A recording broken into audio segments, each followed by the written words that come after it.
The wind on Gliesa 47 outpost was not like Earth's wind. It howled. It cut.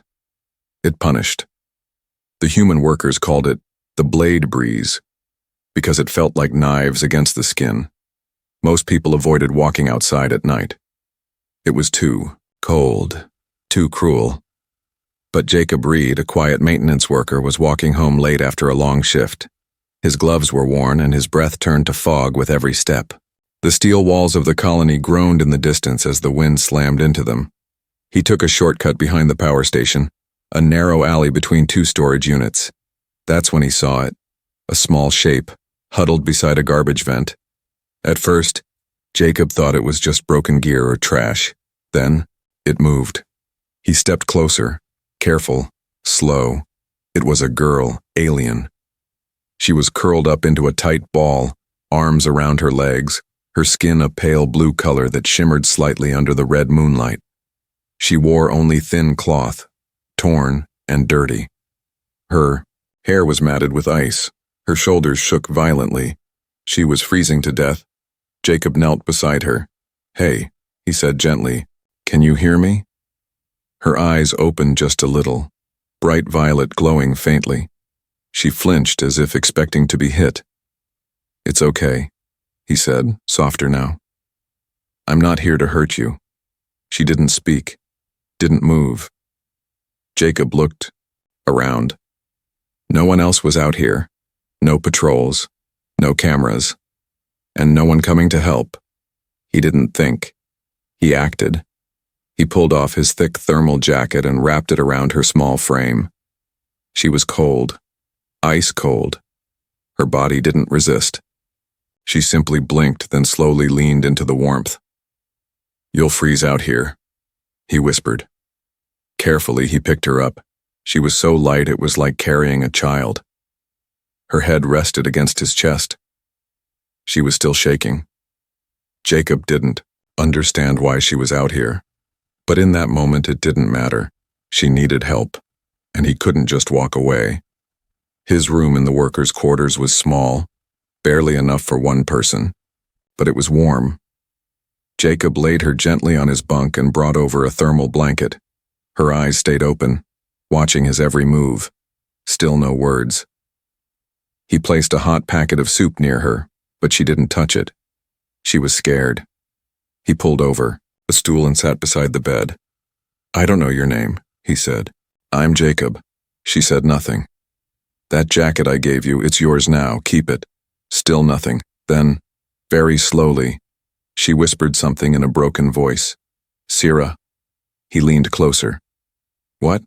She looked up at him again. "My name is Sira." Jacob gave her a small smile. "Okay, Sira, you're safe now." That night she slept in his bed. Jacob didn't. He stayed in the chair, watching her, making sure she didn't slip away in the night. She looked fragile, like if he turned away she might vanish. At some point her hand twitched. She reached for the edge of the blanket, pulled it up, and hugged it close. Jacob saw her lips move. Just 2 words, barely a breath. "Thank you." The thaw. Next morning the colony went about its business. Machines roared, drones flew. People worked. But inside room B17 something small and powerful had begun. A human and an alien. One with nothing. One who gave everything he had. A warm jacket, a blanket, and a quiet promise. You are not alone. The heater made a soft, humming sound. That was the only thing Jacob could hear. No footsteps. No words. Not even breathing. He turned slightly in his chair, eyes landing on the figure curled up on his bunk. Sira. She hadn't moved much since last night. The blanket was wrapped tightly around her, covering her shoulders like a shield. His old jacket was still on her, oversized and heavy but warm. Her violet eyes were open, watching him. Careful. Quiet. Like a stray animal still deciding if the hand near it was safe or a trap. Jacob didn't speak. He stood slowly and placed a small cup of broth on the table beside her. She didn't touch it. Instead, she stared at it, then at him. He gave a soft nod. "It's yours," he said. "You can have it." Still, no movement. He sighed and walked over to the far wall, sitting back down in his work chair. He grabbed a tool from the desk and began adjusting one of his broken drone wings. Click, twist, tap. He didn't try to talk again. He just let the silence stay. 10 minutes later, a soft slurp broke the air. Jacob didn't look, but inside, he smiled. Over. The next 2 days, a strange pattern formed. Sira didn't leave the room. She didn't ask questions. She didn't explore. She sat quietly, on the floor, not the bed, no matter how many times Jacob pointed at it. She would only eat after he did. She flinched at sudden sounds, especially boots outside the door, and she never turned her back to the window. But slowly, her eyes changed. The fear in them faded, just a little. One evening, Jacob returned from a short shift carrying a fresh loaf of yeast bread from the food hall. He stepped inside and stopped. Sira was sitting on the floor with his broken drone. Her fingers moved slowly across the surface, cleaning the dust, checking the hinges. She noticed him, pulled her hands back quickly. I'm sorry," she whispered. Jacob knelt down beside her. "You're fixing it?" he asked. She looked down. "I used to repair service bots. Before they threw me out." Jacob's voice was soft. "You did nothing wrong." She blinked. Her hands trembled. No one ever said that before. That night, she finally slept on the bed. Jacob gave her the space, curling up on the floor with a blanket. Around midnight, she stirred. He opened his eyes just enough to see her looking at him. She reached down and gently draped half the blanket over him too. Didn't say a word. Just sat beside the bed with him. Two strangers. Sharing warmth. By the fourth day, she was speaking more, just a few words at a time. Her voice was soft. Sometimes it cracked, but it was steady. She told him she had no family, that she had been sold off planet, that when her contract ended, the company told her she wasn't their problem anymore. No ID, no credits, no shelter, just a broken body and a frozen alley. Jacob listened. He didn't interrupt, didn't question. When she paused, he offered warm tea or silent company. When she cried, he let her cry. And when she finished, she whispered, "Why are you helping me?" Jacob looked at her carefully, then said, "Because you're still here, and that means someone should care." Sira didn't reply, but her hand slowly reached out and rested gently on his, just for a moment. But in that moment, she wasn't just a silent guest anymore. She was beginning to feel like someone who belonged. She didn't scream, not when the nightmare came, not when her body jerked awake, soaked in sweat, not when her breath caught like it was trapped in her throat. She simply sat up, silent, shaking, and wide-eyed. Jacob was already there. He didn't ask what the dream was. He didn't touch her. He just handed her a warm cup of water and sat beside the bed, waiting for her to breathe again. It was the third night in a row, and the worst one yet. "Sorry," Sira whispered. "For what?" Jacob asked gently. "For being like this?"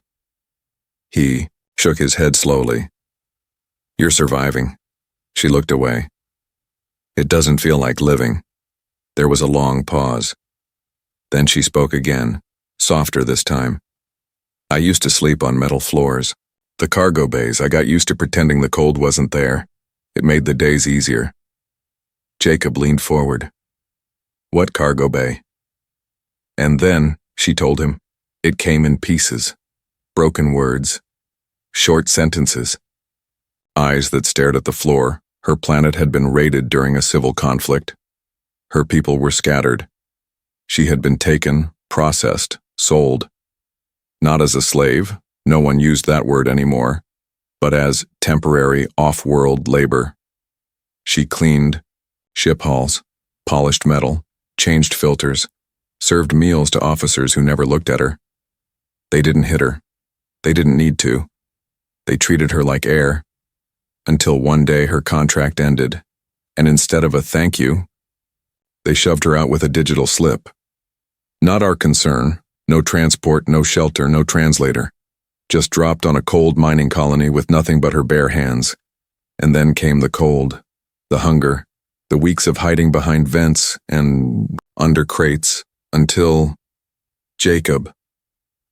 I thought I was going to die, she said, eyes glassy, but I was more afraid no one would notice. Jacob didn't speak. He didn't need to. His silence said everything. Then, slowly, Sierra looked up at him. For the first time, her eyes didn't hold fear. They held truth, and Jacob saw it clearly now. This wasn't just a girl trying to recover. This was someone who had been invisible for too long and didn't know how to be seen. Later that morning, Jacob went to the supply office to request extra ration slips. He told the officer, "She's skilled. She fixed a drone faster than I could. She deserves to eat."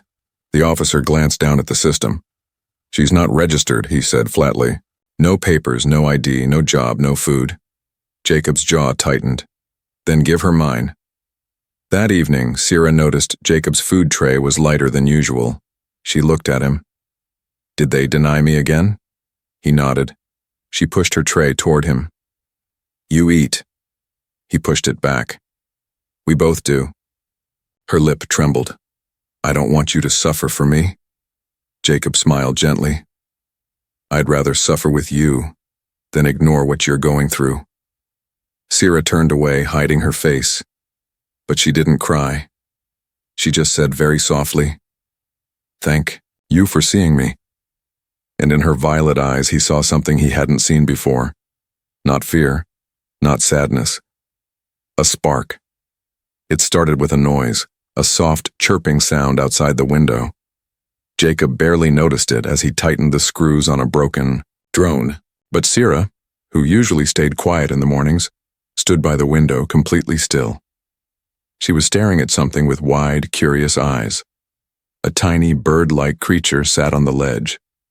Bright orange feathers. Thin wings. It bobbed its head and chirped again. Jacob looked over. "That's a whisperwing. They nest near the heat vents." Sierra didn't answer. Then, without warning, she laughed. Just once. Small. Gentle. Like something had broken free inside her. Jacob stopped working and turned. She was smiling. Not forced. Not polite. A real smile. It was the first time he had seen. It lit up her whole face. And for a moment, the bruises, the hunger, the pain, they all faded. She turned and saw him watching. The smile vanished. Her eyes dropped. "Sorry," she whispered. Jacob stood slowly. "For what?" "I didn't mean to laugh. I know I'm not supposed to." "Sierra," he said, walking closer, "you don't need permission to smile." She looked at him, unsure. "Sometimes," he said, "a smile is the bravest thing someone can do." That day became different. Sierra began moving more freely around the room. She cleaned up a few things without being asked, helped organize tools, watched him as he fixed one of the water purifiers. She even asked questions. "What does this part do? Why is that light blinking? Why do humans drink something that tastes so bitter?" Pointing at his coffee. Jacob laughed. "Habit, and punishment probably." In the evening, he gave her an old communication tablet. It's limited, but good for learning language. She touched the screen carefully, typed her name, then his, then smiled again.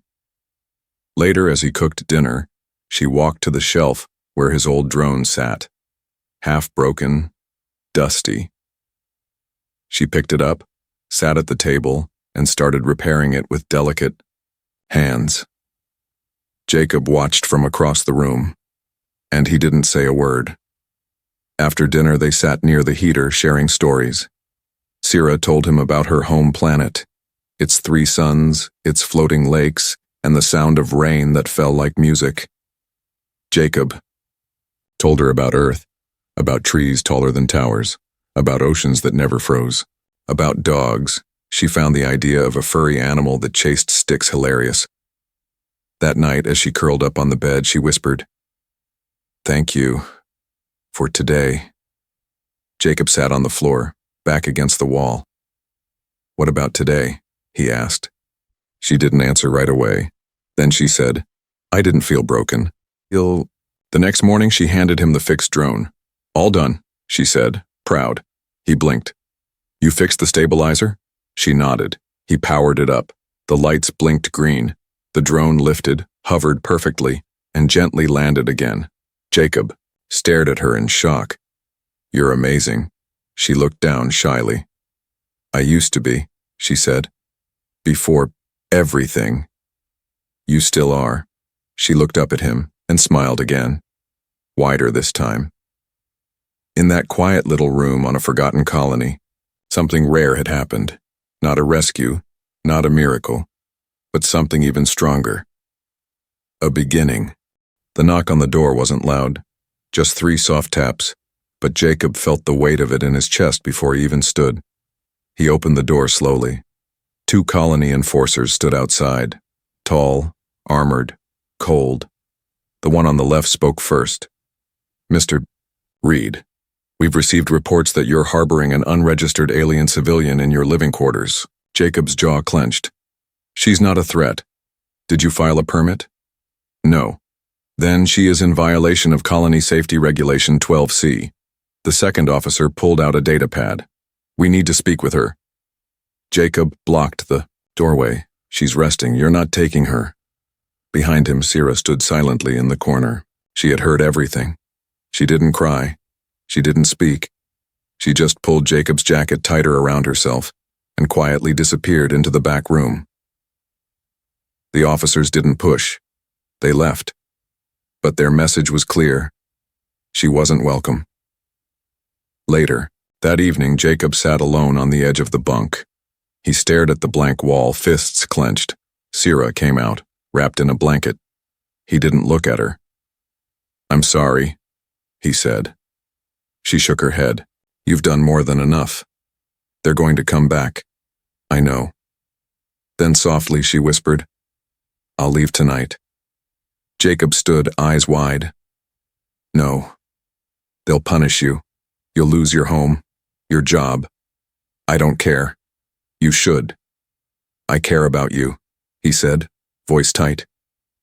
"You think I'll let them dump you back out there in the cold? I've survived worse. That's not the point." "Then what is?" Jacob walked to her, gently placed his hands on her shoulders. "That you shouldn't have to survive alone anymore." She wanted to believe him, but some wounds are too deep to heal in just a few weeks. So when he finally fell asleep that night, she left. She didn't leave a note. She didn't say goodbye, just took the jacket he gave her, the only warmth she still had, and vanished into the freezing dark. Jacob woke up just after dawn. The room was quiet. Too quiet. The blanket on the bed was folded neatly. The communication tablet was left on the table. His heart dropped. He ran out the door. He searched for hours, down every alley, behind every exhaust vent, past the recycling units and under the old solar canopies. Then, he saw it. A figure curled up near the same garbage vent where he had first found her. She was holding the jacket tight, her arms around her knees, shaking, just like before. Jacob didn't speak, he didn't shout, he just walked over and wrapped her in his arms, tight, real, warm.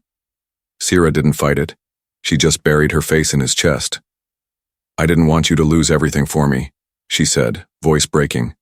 Jacob whispered back, "I already lost something the moment you walked away."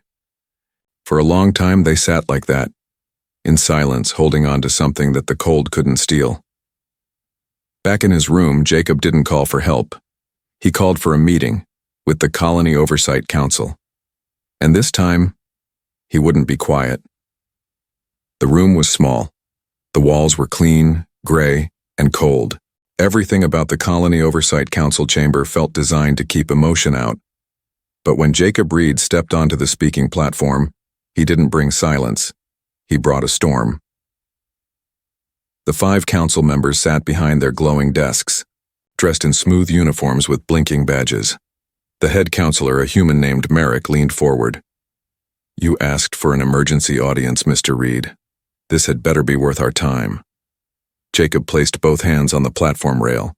The chamber was full: officers, engineers, medical staff, even a few curious miners. Sierra sat in the back corner, wrapped in his old jacket, head down. But she was here. She stayed, and that gave Jacob all the strength he needed. "I want to talk about what this colony stands for," he began. "Because, lately I've been wondering."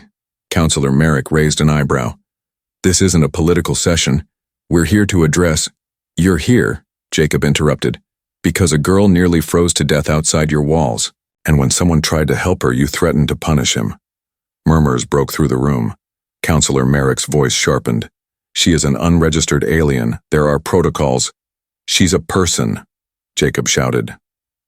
The room fell silent. He looked at each of them, voice steady now. "A person with a name, a past, a mind. She fixes machines better than half your engineers. She learns fast. She listens. She smiles." He paused, his hand tightening on the rail. "But you never saw any of that. You saw a number, a rule, a file you could ignore." One of the counselors, a woman named Dr. Hira, leaned forward. "You're asking us to change regulations. That's not a simple request." "No," Jacob said. "I'm asking you to remember what it means to be human." He stepped back and pointed toward Sierra, who hadn't lifted her head. "She didn't come here to break rules. She didn't plan to be dumped on your doorstep. She was abandoned. And you, almost let her die twice." Someone in the crowd muttered, "He's right." Jacob looked directly at Merrick. "She's not dangerous. But if you turn her away again, you are." There was silence. Then the crowd clapped. Not all, not loud, but enough. Enough for the council to notice. Enough to make them uncomfortable. Counselor Merrick's voice was tighter now. "This sets a precedent. If we change policy for her, then maybe that's the right kind of precedent," Jacob said. "Kindness." An hour later, the session ended. The council left for review. But something had shifted. Jacob knew it. And more importantly, so did Sierra. Outside the chamber, Jacob found her standing alone near the railing. She looked up at him, uncertain. "You didn't have to do all that," she whispered. He smiled. "I didn't do it for you." She blinked. "You didn't?" "I did it because someone needed to." Then, softer. "And because I couldn't bear the thought of you out in that cold again." She didn't cry. She didn't run. She just stepped forward and hugged him. Tight, like she finally believed it was real. And in the middle of a harsh colony built by law and cold metal, 2 souls stood together, held not by rules, but by something far stronger. The official decision came 3 days later, a digital notice, cold and formal. After special review, the Colony Oversight Council has approved temporary protected status to the non-registered civilian referred to as Sierra. Effective. Immediately, she is granted work rights, food access, medical care, and shelter. No sorry, no thank you, just permissions. But for Sierra, it was everything.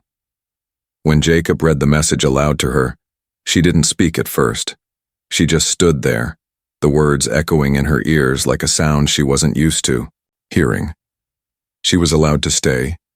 She was allowed to exist. Then, quietly, she said, "I don't know what to do now." Jacob smiled softly. "Start over." They moved to a small unit on the edge of the colony, just past the greenhouses. It wasn't big, just 1 room, 1 heater, 1 window, but it was theirs. Jacob taught her how to register for work, how to log her meals, how to request tools. He even fixed up one of the old drones for her to play with. At night, They'd sit together on the floor, drinking tea and watching. The low stars shimmer beyond the dusty glass. Sierra never asked for more, because for her this was already more than enough. One morning, Jacob returned from a shift to find the room changed. Sierra had cleaned, organized, and even added small decorations, pieces of wire twisted into shapes, broken panels turned into wall art. She had written their names on a datapad and placed it by the door like a welcome sign. "Too much?" she asked shyly. He shook his head. "It's perfect." She blushed. "It's starting to feel like home." Jacob sat beside her. "It is home." She looked at him, uncertain. "But I've never had one." He paused, then gently reached over and placed his hand over hers. "You do now." Sierra got her first job at the maintenance station. Not a hard one, just fixing damaged filter fans and replacing worn parts. But she was fast, focused, quiet. Her work was clean. Her reports always early. Some of the workers whispered behind her back. Not everyone liked the idea of an alien with no past getting human work, but no one dared challenge her, because when they saw Jacob waiting at the gate each evening, they knew she wasn't alone. Every evening they walked back together. Sometimes in silence, sometimes with laughter. One night Sierra spoke softly as they reached their door. "Do you ever think about what would have happened if you hadn't found me?" Jacob stopped walking. He looked at her seriously. "Every day." She looked down. "Do you regret it?" He lifted her chin gently. Not for a second. Weeks turned into months. Sierra began speaking more, smiling more, laughing more. She fixed things in the colony no one else could. She even taught a group of kids how to repair drones. They brought her broken machines every week like puzzles to solve. They called her Miss Sierra. She never corrected them. But the past doesn't vanish just because it's quiet.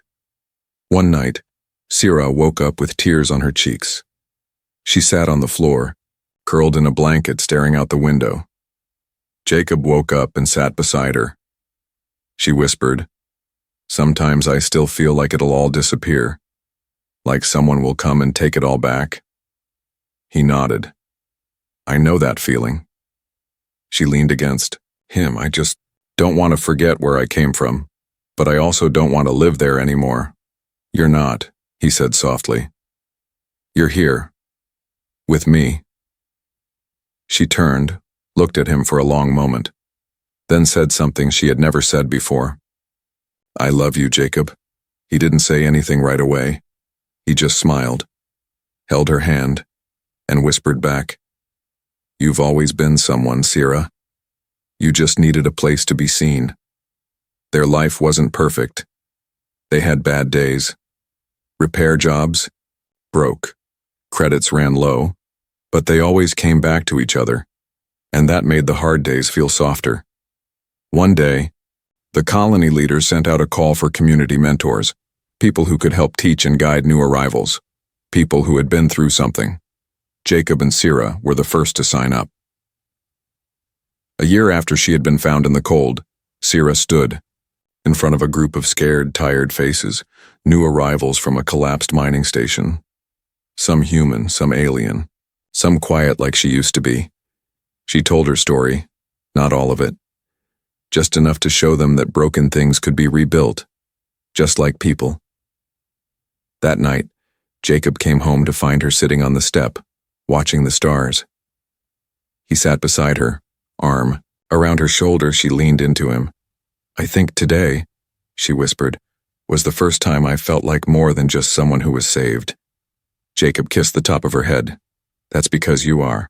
She looked up at the sky, the stars glimmering like quiet promises. Then she smiled, wide, warm, whole. She had nothing when she arrived. Not a home, not a name that anyone cared to say, not even a voice people listened to. But the first time a human wrapped her in his arms, she started to become someone, and now she was everything.